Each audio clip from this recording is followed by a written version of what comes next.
எப்பா பார்த்தீங்கன்னா வச்சுங்களேன், ரெக்கார்ட் பண்ண மறந்துட்டேங்க. ஸ்க்ரீன் ரெக்கார்ட் பண்ண மறந்துட்டேன் பண்டில் எடுக்கும்போது. அதான் சின்ன சம்பவம் ஆகி போச்சே. 1000 டைமண்டில் வந்து 2 டோக்கன் எடுக்கலாம்னு பார்த்தா 300 டைமண்டுக்கு ஒரு டோக்கன் எடுத்தேன். அடுத்த 300 டைமண்டுக்கு டோக்கன் கொடுக்கலாம். 1000 டைமண்டுக்கு நாமும் போட்டாங்க அப்படின்னா அதில் லாஸ்ட் 100 டைமண்ட் தான் நீங்கள் பார்த்துட்ருக்கீங்க. ஒரே ஒரு மந்த்லி போட்டு வந்தேன். அதுக்கு இவ்வளோ பெரிய சம்பவமாடா அப்படின்னு சொல்லிட்டு லாஸ்ட் ஒரு ஸ்பின் இன்னும் போகலான்னு நினைக்கிறேன். அது ஒரு டைமண்டு, ஒரு ஸ்பின்னுக்கு 40 டைமண்ட் இருங்க. இந்த டோக்கன் வேறு கொடுத்துருக்கானுங்க. இப்போ 3 டோக்கனா, 3 டோக்கன் இருக்குது. ஸ்பின்னை போடு. 3 டோக்கனுக்கு ஒரு ஸ்பின்னு கணக்கு போட்டால் ஒன்றும் கொடுக்க மாட்டான் தெரியும். அடுத்து எத்தனை? Okay okay okay. இன்னும் ஒரு ஸ்பின் போடலாம். கடவுளே கொடுங்கடா. போங்கடா இவங்க கொடுக்க மாட்டான்னு தெரிஞ்சு போச்சு. இருங்க, அந்த யூனிவர்சல் டோக்கன் கொடுத்துருக்கான். இதை வச்சு இதுக்கு ஸ்பின் பண்ணுவோம். யூனிவர்சல் டோக்கன் அது கிளைம் பண்ணலாம். வவுச்சரை வச்சு ஸ்பின் பண்ணால் கொடுப்பானே. ஏன்னா அங்கே கொடுக்க சொன்னால் இங்கே கொடுக்குறீங்க. அந்த எக்ஸாமெண்ட்டை கொடுத்து தான் சந்தோஷமாக இருப்பேன். இதை நான் சொன்னால் எவனா அதை நம்புவானா? இங்கே பாருங்கள், நானே எதிர்பார்க்கல. இதுக்கு முன்னாடி இன்னொரு வீடியோ இருக்குது, அது உங்களுக்கு நான் ஆட் பண்ணுறேன். அதை பார்த்தீங்கன்னா நீங்களே லக்குங்கிறத நீங்களே சொல்லிடுங்க.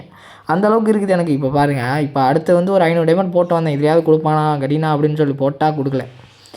எங்கடா டே, இன்னும் எத்தனை ஸ்பின் பண்ணணும்? இன்னும் வந்து 8 ஸ்பின் பண்ணால் கொடுப்பேன்னு போட்டிருக்கானுங்க. இதுலையாவது கொடுத்தானா?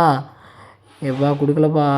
டேய், இன்னும் ஒரு இதில் கொடுத்துருவான்னு நினைக்கிறேன். ஏன்னா 3 ஸ்பின்னு தான். கண்டிப்பாக இதில் கொடுத்துருவானுங்க. ஒன்று ஒன்றா போடலாமா இல்லை எப்படி போடலாம்? சரி மொத்தமாக போடுவோம். ஒரு நாக போகுது, அவ்வளோதான். ஒன்று போட்டாச்சு. அதுக்கடுத்து எங்கே டோக்கன் வச்சே போடுவோம். இன்னும் ஒரு ஸ்பின் பண்ணால் கண்டிப்பாக கொடுத்துருவானுங்க. கொடுத்துட்டானுங்களா? எத்தனை? 1500 டைமண்டுக்கு 2 டோக்கனு. எப்படி 1500 டைமண்டுக்கு 2 டோக்கனு? மனசாட்சி இல்லாமல் இருக்குதுடா டே. எனக்கு முடியலடா. இருங்க, ஸ்பின்னை போட்டு வரேன். இது ஏதோ டோக்கன் இருக்குதே. 1500 டைமண்டுக்கு 2 டோக்கன்னா என்ன கணக்கு? அடுத்து 1500க்கு 2, அடுத்த 3000 4000 போகுமா ஒரு வழியா? இருங்க, என்னடா கணக்கு ரொம்ப இடிக்குதே. டைமண்ட் இல்லையா அவ்வளோ இருக்கா? சரி இருங்க, நம்ம வந்து இன்னொரு கொஞ்சம் டைமண்டை தூக்கி உள்ளே போட்டு வருவோம்னு சொல்லிட்டு 2020 டைமண்ட் போட்டு வந்துட்டாங்க. இந்த முறை தான் லக்கி நோபிட்டா. டே இதில் கொடுத்தீங்கன்னா கொடுங்க, இல்லைனா நாமத்தை போட்டு போக வேண்டியதாக ஜுஜுஸ் காய்ஸ் நீ வந்துக்குன்னு சொல்லிட்டு போட்டாங்க. ஃபஸ்ட்டு ஸ்பின்னை பார்த்தா கொடுத்துட்டான். டேய் நம்ப முடியலடா என்னால். எப்படா கொடுத்தீங்க?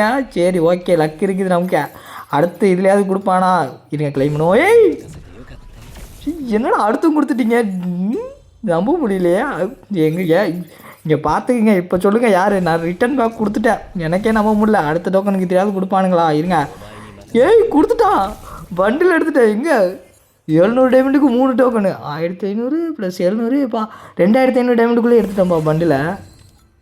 ஏய் இல்லை எனக்கு தான் அப்படி கிடச்சிச்சா? இல்லை இது போல் டைமண்டில் கிடச்சிருமா எல்லாத்துக்கும்? எனக்கு புரியலை. பரவாயில்ல, அனிமேஷன் மாதிரி என்னமா இருக்குது. ஏதோ நான் ரீல்ஸில் பார்த்த மாதிரியே எனக்கு ஒரு ஞாபகம் இருக்குது. இதே மாதிரி ஒருத்தன் வந்து இல்லை ரீல்ஸ் போட்டு வச்சுருந்தப்போ அதே அப்படியே கால் பண்ணி போட்டாங்களா என்னன்னு தெரில. நான் பார்த்துருக்கேன் இதை. ஓகே, இப்படியே பண்டில் க்ளைம் பண்ணியாச்சு. பண்டில் எடுத்து உள்ளே சொருகி வச்சுருவோம் கலெக்ஷனுக்கு. பார்த்தீங்கன்னா நான் ஸ்பின் பண்ணேன்னு சொல்லி யாரும் ஸ்பின் பண்ண வேணாம். ஏன்னா நமக்கு லக் இருக்குது, அதனால கொடுத்துட்டான். இது சும்மா இந்த பண்டில் வந்து 2000 ஒருத்தன்னு கேட்டிங்கன்னா ஒருத்தர் இல்லை. பட் இருந்தாலும் உங்கள் ஜுஜுட்சு கைசனால நான் எடுத்துருக்கிறேன். வேறு எதுவும் இல்லை. மறக்காமல் சேனலை சப்ஸ்கிரைப் பண்ணிவிட்டு நம்ம 14K போகிறதுக்கு ஹெல்ப் பண்ணுங்க.